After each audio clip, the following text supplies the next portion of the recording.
Right, hello everyone. Got another video today in my chat series, and I'm joined with Ewan from, well, you mainly know as EABskills, aren't you, online? Yeah, that's the And one. How's it going, mate? You're good? yeah, I'm really good, mate. Thanks for doing this. And first of all, we've got to get the question out of the way, which we've just spoke about off air. But how's it been going for you during lockdown?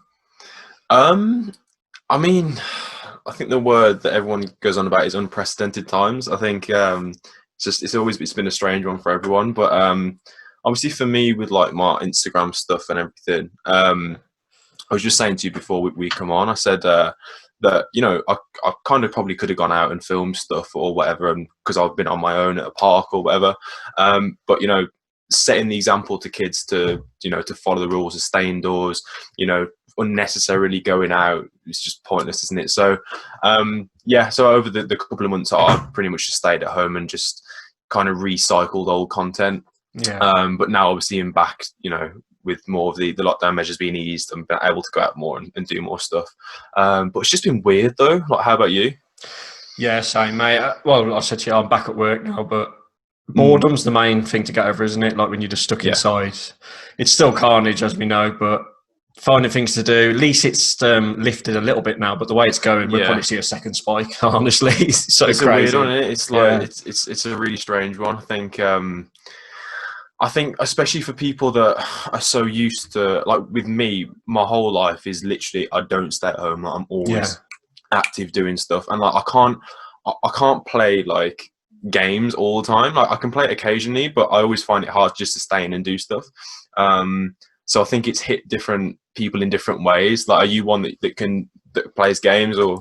Yeah, well, before lockdown, I never Yeah. played my PlayStation for about 9 months. But then all I Yeah. did was play Call of Duty It's just every play it. day. Yeah. Just for something It's to good do. if you can, like if you can do it, like something to do.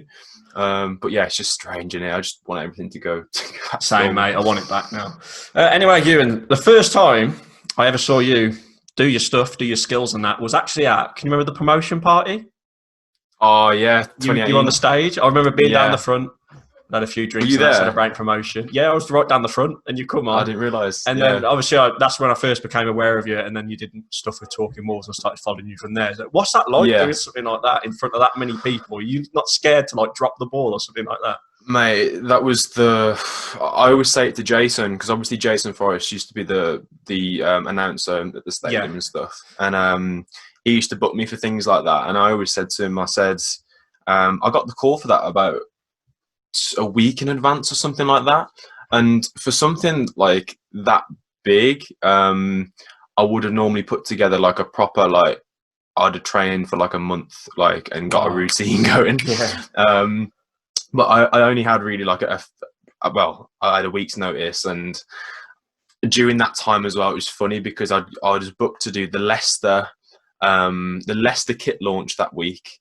I was doing do you remember the Wolves? It was something else to do with Wolves. I had like basically 3 things in that week, so I couldn't put all my focus onto that show. So I kind of just went there without really thinking much about it. And then when I got there and I saw, and it was like 9 o'clock in the morning, there was already like 30,000 or whatever it was people there, and I wasn't about to do it. Yeah, I wasn't about to do it till about 12.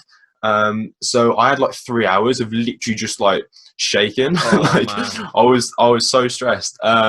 But I still say to this day, it's like it's the best thing. I mean, I've done a lot of things and been lucky, but that's the best thing that I've ever done, just because of your club, like that, that scenario, and just looking out and seeing like 30,000 people and like everyone just buzzing. It was just so cool, but it was nerve-wracking, I'll tell you that.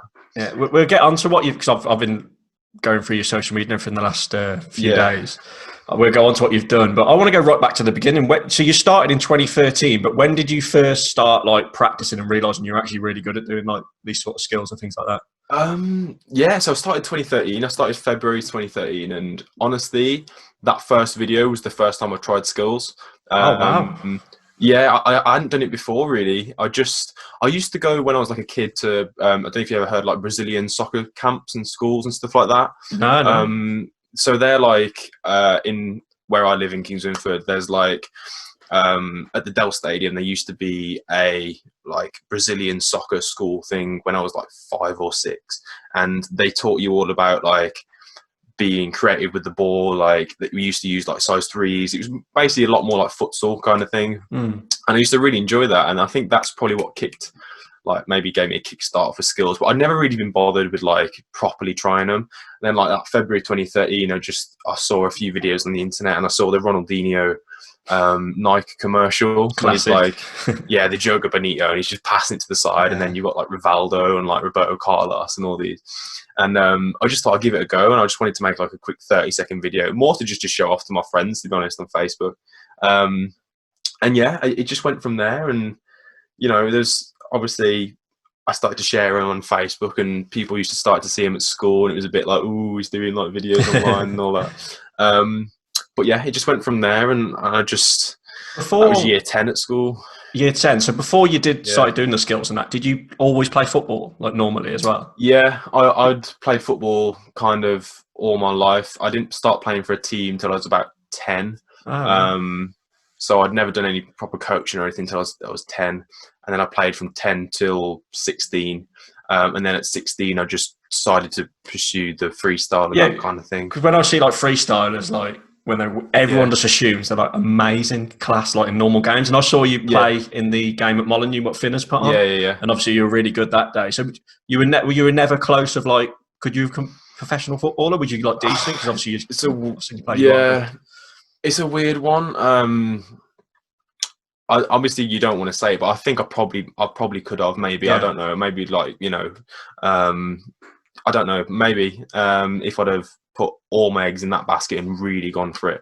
But I was always, I don't know, I was always kind of like timid to use the skills in games and stuff, because I was always scared of, say, if I messed up, then, what would the coach say, or your mates, you know what I mean? The teammates. I was always scared to do it.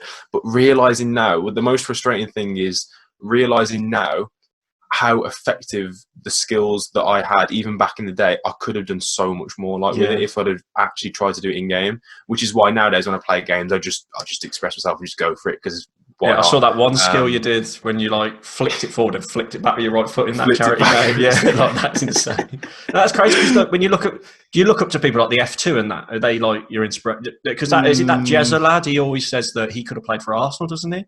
Yeah. And you see him playing decent. Do you look up to them? Are they like someone? No, the F2 are a strange one. They're he gets a lot of stick, doesn't he, that Jezza? He gets a lot of stick.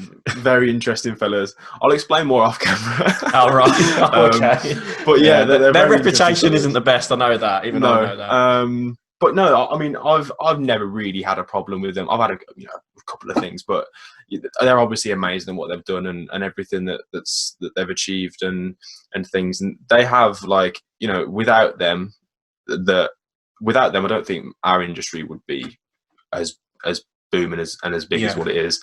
But yeah, they're interesting guys. But I actually started off more, because it's weird with freestyle. A lot of people think that the F2 are the pinnacle of freestyle, and they're actually just the pinnacle at being really good football YouTube marketers. Like, they just know what they're doing. A lot of freestyle is like proper competition freestyle, and like underground freestyle is just like ridiculous. Like, it's so high level.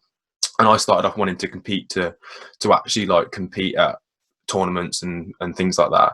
And then I just kind of just moved over more to the social side, because there was just more in it to do on social. Yeah, in terms of like social media next, I've obviously been looking you up. You've got like 93,000 Instagram followers, which is insane, by the way. 25,000 on TikTok, which is mad. And YouTube, I know you haven't posted on there in a while, but was YouTube where you first started posting your freestyle stuff? Yeah. So YouTube was my first platform, and it was always like, it was like the first thing I ever did really was YouTube. And it was fun. I found YouTube football to an extent of what I knew it was like at its prime between, say, 2012 and 2015. And then after that, it just became so like everything was clickbaity. And I know like that is what YouTube is now. It's just clickbait. But I could have worked on like a video, like a good freestyle video, for like a week, and it wouldn't have got the views, as opposed to someone I was going to say, mate, looking back through your videos from a few years ago, even the editing back then, like you could tell the effort you'd put in. So is that why you stopped? Did you stop YouTube because you were just fed up of putting that much effort in, I guess. What was the reason? Pretty much so, yeah. Pretty much, mate. Yeah, it was. I moved over to Instagram because I found that I could go out and film for an hour and get 5 videos, which is 10 days worth of content, because I post every 2 days, as opposed to spending an hour on one little bit of a YouTube clip and then that video getting 1,000 views as compared to like 100,000 on Instagram. Yeah, it's just kind of researching the markets and like that. And I just find Instagram more. I mean, it's more enjoyable for me just to look at Instagram. It's just a swipe through and just looking at content all the time. But I still love like YouTube videos. Like I love watching, like sitting down and watching a good like 2 hour like long YouTube video as opposed to like, you know, a quick like 2-minute video on YouTube. It's just different markets, isn't it? So you started in 2013. You've gone through. Yeah. I looked on your website. You've worked with you've done like an advert for Sky. You've done things with BT. You took over New Balance's Snapchat for a day. What was that like? Yeah. What are things like that? When you do things like that and meet like star players, really, you know, some of the players you've met through doing that. What's like the craziest experience you've done through that sort of work? It's weird because without sounding like too, like I don't know, big-headed or whatever. It's all like I've ever known. So it's like. From doing it since like 14 to now like 21, I've just seen, you know, been working around like brands and stuff. I've always just seen players in their natural, almost like their natural habitat kind of thing. Like they've always just been around like the brands and stuff like that. So when you meet them, it's more just like they're just like friendly and they're just like, oh, you know, here's like Aaron Ramsey from New Balance, and like it's just like because you're working for the same brand, it's not like that star. Yeah, star. I don't know how to explain it. Do you understand what I mean? Yeah, I get more what you like mean. it's more like just like almost like a work colleague in a way. It's so strange, but you're still like in awe. It's really weird. But yeah, I mean, I've done loads of stuff, especially the last kind of couple of years, which really took off. I've done. You know, the Sky Sports stuff with Bruyne. What was the advert? What was the actual advert? What was it? So that was, you know, like every winter that when Sky Sports did like their festive campaign thing, and you always see that advert on TV. So that was this year. They highlighted it around De Bruyne and the Manchester derby. So De Bruyne was basically the quick plot of the advert was De Bruyne was doing some extra training at his own at Man City's training ground. You know, getting ready for the derby, and then it went round Manchester, like it went round the different pubs, and you saw like the fans and stuff like that. So they just basically needed me to body double for De Bruyne because. Oh wow, really? yeah. So I body double for him that day, and like he was just there on set, and we were just chatting, and he was just saying like. I had to just try and follow his body motions and stuff like this, and like that. And he's a really, really nice guy. And I was just chatting to him a lot about freestyle and futsal because he started playing futsal before football. Like Kilman, right? Is that what Kilman did? Exactly. Now, exactly. So he said it was such a big part of like in Belgium, especially like futsal is such a big part of development. Oh, that's crazy. It's really interesting. But I mean, he was one of the nicest guys like ever. And then what a player as well. Yeah, it was weird because then like a week after that, I was then with like Harry Kane. I saw that. Is that the Kieran Brown? You did? Yeah, so that was me and Kieran were at St George's Park, and we were just like, again, he was just a really nice person. Like he gets so much stick, Harry Kane. He does. I understand that it's his style of play, and you know when he played at Wolves, I wasn't happy with what he was doing to do Adama and stuff like that. When he took out Adama, yeah, but he just knows what he's doing. He's a great footballer, and he's a great person as well. But it just highlights, like I was saying, when you meet someone like that, it's like. It's just normal for them that they're not this big star or anything. It's really cool. Like the big question I've got, Ewan, is: are you better than De Bruyne at skills? Oh, 100%. Yeah, 100%. Not a passing, but skills. Yeah, 100%. That is amazing. Just on you said about Kieran there. You and Kieran actually hosted a day with like Adama and Boly. What was that? Was that the esports thing you did? What was that? Yeah, like? that was it. I remember that. That was really cool. So Russ, from the head of marketing at Wolves, I've known him for about a year or so. So Jason passed on when Jason left to me to Russ, basically. Yeah. And me and Russ have always worked closely on Wolves and stuff, and how that we can market Wolves. And they got me for the Adidas kit launch at the Manchester Centre a couple of years ago. And then after that, they gave me the creative freedom to put together the esports day. So they literally came to me and said, right, so we know like you kind of know what you're doing or whatever, and can you like come up? We have a few meetings, and we're just giving you the creative freedom basically to come up with something original, cool, and stuff, because they really want to push into the esports market walls.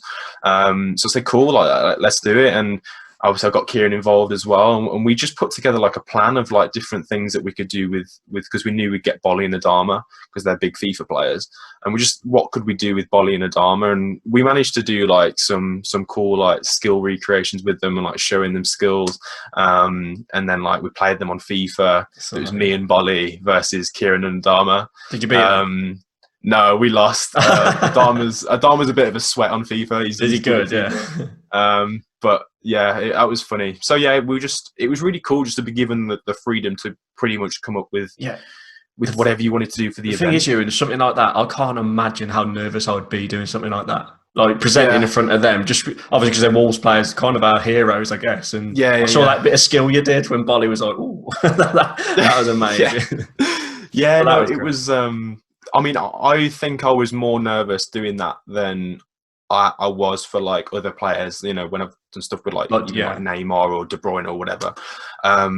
I think I was more nervous doing that because I knew, especially it was live, and I knew that a lot of people, like say like you guys that I know that are going to be watching, and you know, especially like Dave and Matt, they're going to be scrutinising everything. So like I was more nervous for that. But yeah, it was amazing, and it was really cool, and I can't thank Wolves enough for the opportunities and stuff. No, that is insane. Just like back onto your YouTube, you mentioned Kieran. Like he's huge, isn't he? Yeah. Like I came familiar of him through you actually, like researching that.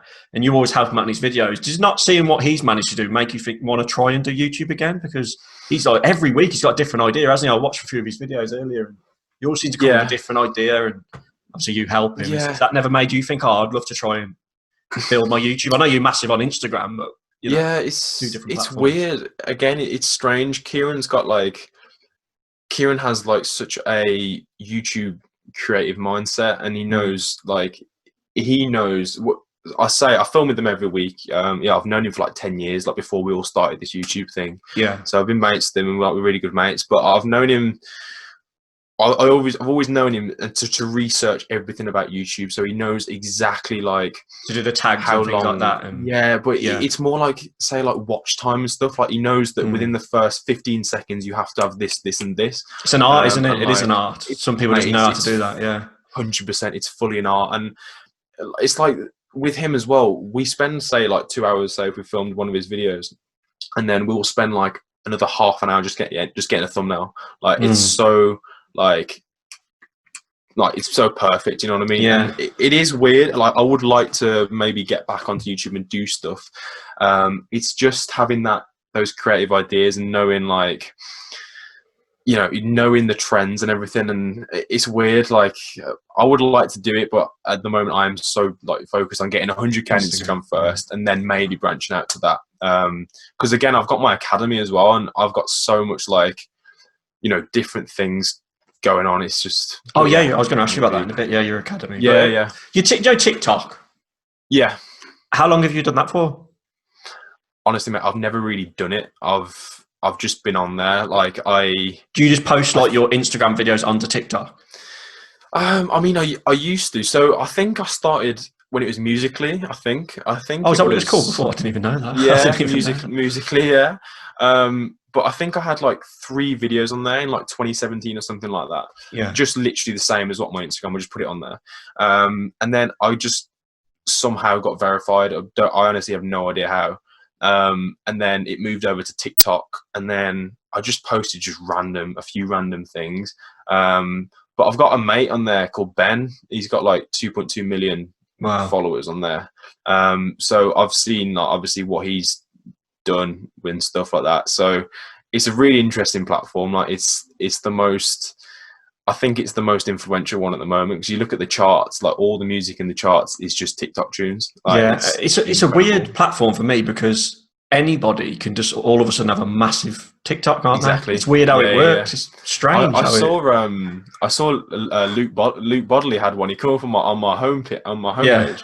I was like, what? He's got like 160,000 likes or something. No way. That's crazy. It's just bizarre. Like you said, anyone can just blow up. Like you just see someone random on your feed. But yeah, it's a weird app, but it's definitely a good one, like to get on if you can. Yeah. So you mentioned your academy there. How long have you been doing that for? I think it's a great idea. I'd look into it, teaching some young lads how to do it. And is that you still doing that now? Are you going to continue doing that after lockdown? Yeah. So I started. Basically, the whole story with that is the ex-footballer Nigel Quasi. He ex-Albion. Yeah. So yeah. So obviously he played for Wolves for like 3 games, and like all the different kind of Midlands teams or whatever. And he has I've known him for a few years, and he's always watched my stuff. And he only lives local. And he lives in Stourbridge or something. So yeah, I've known him for a few years, and he brought out one of the old power leagues in. By the Spaghetti Junction. That like no kind of pitches. Yeah, it's that, but the one in Halzowen. Oh, so he brought out so he brought out those, and he turned it into his own like soccer zone place. And I had a few meetings with him at the start, and I just said like, I noticed because he's got his own academy as well, the IPDA, and I just noticed that how good it was and stuff like that. And I really wanted to put together like my own skills academy and stuff. And I just spoke to him and said, could I maybe have like a pitch at your new facility, and we can do some like cross branding or whatever. And he was like, yeah, for sure. So we had a few meetings about it, and we put together a good plan. And I just came up with like a few sessions, like a few taster sessions for kids to come and see. And I advertised it, and we had like 70 kids turn up in the first the day. It was crazy. So like we knew then it was going to be good. Like I was just like, for sure, I'm gonna go for this. So since then I've just kind of just put in the academy and put in some work towards it, and it's going really well. And I was saying to my mom the other day how much the lockdown period has made me realise how much I actually really enjoy the academy. Yeah, like, I was going to say, really I bet enjoyed the as coaching well. Side. Like it's like the summer holidays and like the Easter breaks and that your main busy time. So unfortunately, with lockdown now, we would be coming up to the 6 weeks. It's strange because, well, it's weird because we do academy every Monday night. So that's just a complete rolling thing every single Monday, and then like in the holidays, like you said, we have like summer camps and like Easter camps or whatever. So so it has been frustrating, but I'm going to be branching out from next week or so, just doing like one-to-ones with kids. I've had a lot of the parents wanting like one-to-one coaching and stuff.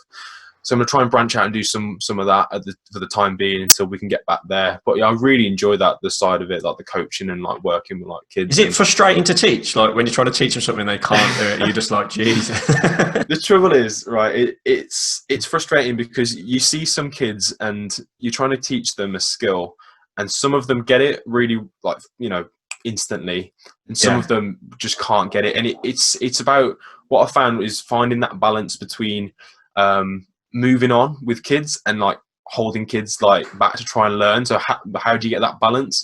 So that's what I've really found. I found that difficult to start, but I'm slowly getting there with that. But thing is, it is frustrating. Never mind kids. I don't think you could teach me to do some of the things you've done. Good. I reckon we should do it, Harry. We should do it. Yeah, you should have a go. Honestly, I'd struggle to do about 15 keepy ups. So no way I'm doing round the world and catching it on my neck and that. You got no chance. We should all do like a Wolves content creators football day thing where we just do like just random challenges. Oh mate, I'd be well up for that. Yeah, definitely. That'd be great. I've got no skill though, mate. Honestly, my touch and everything's horrendous. When I used to play as a kid, I was just quick. So I used to just play up front and then like, boot it over the top and just run onto it. Yeah. Love that. Back on YouTube though, but you are involved. You started it off with Dave and that Talking Wolves. You still involved with that now. What's the history of that? Do you enjoy doing that, like the videos and the quizzes? It's amazing. I always remember at the start with like Dave and Matt, and I'd honestly thought about it for like a few months about like there was no good talking platform for like like a main hub for like for Wolves news and stuff. Definitely. I was thinking like if you look at Arsenal fan TV or whatever, there's a good market there for Wolves because we've got such a good fan base. Like it's Incredible, such a it's such especially a now as well, how big we are. Exactly. So and then Dave obviously just messaged and said, would you be interested in putting together a few lads to try and do something? I said sure, and we just went from there. And I tried to offer as much help or whatever with trying to grow and everything like that, and trying to get stuff on Instagram for them and just trying to use my knowledge and stuff like that. And then kind of when I started working with Wolves, I had to tone it down a bit because obviously I couldn't be saying I couldn't be saying transfer rumours on talking Wolves whilst I'm doing stuff with Wolves. So that's why I'm not as involved as I am anymore, but I still kind of help out when they need it. Anything I can do, I'm always trying to help out. That's the point. Like, obviously you work with Wolves and that. Do you know if what do they think of things like Talking Wolves? Are they aware of obviously they're aware it goes on. Are they bothered or? They watch everything. They will not just Talking Wolves. They have I know they have people that just literally scour the YouTube and Twitter and Facebook for everything Wolves news. Even the Dingles Aries things on Facebook, they know exactly what's going on. Oh man, I don't envy the bloke who has to look through that. And Molyneux Mix is a big one. They really do read through Molyneux Mix. So I know exactly that they are looking at everything. So you just have to be I'm not going to slate Wolves or whatever, or and stuff like that and things. So I have to just tone it down a little bit, but it's I think it's a great platform, and Wolves love it as well. It's giving fans a voice at the end of the day. So it's a great platform, and they've obviously smashed it. Obviously Matt and Dave and Finn, they're doing definitely, it's brilliant. Yeah, they're growing so quick, aren't they? Quizzes as well. Very did free. Just on Wolves itself, mate. Yeah, obviously the Prem's returning in a couple of weeks. How do you think we're going to end up? Do you think we're going to push towards the top 4? Do you think we'll stay where we are? Because we've got our fixtures in terms of what we got left. I think there's only 2 top 8 teams we've got left. I could be wrong on that. Yeah, but we've got a good chance, haven't we? I think so. I just really hope that the momentum hasn't been lost from what we had, because I think it'll be so disappointing and so such a shame if it has. But at the same time, every other team's in the same position, so it's almost like starting the season again, isn't it? There's so much excitement towards just seeing English football back again. Obviously, I know, you can watch all the German stuff and everything, and it's great. But to actually watch your team back, it'll be really good. I think we'll be brilliant as well, because we kind of were the first team that were back into individual training. It seems like we've been first on everything in the group training. We was always straight in, wasn't we? So I think how professional we are. Wolves. Yeah, exactly. That's the thing with Wolves. We're so on top of it all the time. If you compare that to 10 years ago with Wolves, I always thought we were quite, prehistoric in what we used to do, and we used to go to Ireland every summer. Now it's just and now everything is just so on top, and everything is just so regimented. It's brilliant. They know exactly what they're doing. So obviously it leads us in good stead for the rest of the season, hopefully. Yeah. Have you been worried honestly throughout the whole of lockdown? Raul and Adama, have you been worried that they will go? What do you think of all that? Do you think it's just all newspaper talk, or do you think there's a genuine chance we'll lose them? Yeah, I mean, honestly, I don't listen to any of the rumours at all, and I know, I don't look at anything apart from, say if Dave's put something in our chat, because he's literally Dave is scouring the rumours 24/7, and he knows what sites could potentially be legit or whatever. So that's the only person I really listen to for anything. On that, mate, the laughable one that's come out the last few days is the Sun keeps posting that he's worth 18 million. It's just I haven't even read the article, so I don't know what it's about. But it's daft, isn't it? But no, I don't really listen to the rumours, to be fair. But obviously, I am worried that Raul would go. But he's 29 now, is he? Yeah, that's the thing. Yeah. So I mean, how much would you take for him? I'd maybe look to cash in for him if there was a good opportunity there to bring in someone who's 5, 6, 7 years younger and who is just as on form. I don't know. It's a weird one. I've always said between the two of them, I think Raul's more likely to stay than Traore. Just for one, what Traore's agent said. I don't know if you saw that a few weeks ago. His agent was worrying. And the age as well. If the likes of Real Madrid and Barca were going to try and get Raul, I think they would want him to be a bit younger, wouldn't they? But Traore, Yeah. he's so famous now. I mean, obviously you're really savvy on the FIFA world and things like that. Traore, I think Finn said to me that he had 50,000 followers on Instagram at the beginning of this year, and now he's on 1 million. So in terms of his fame, it's crazy, isn't it? Like he's loved worldwide.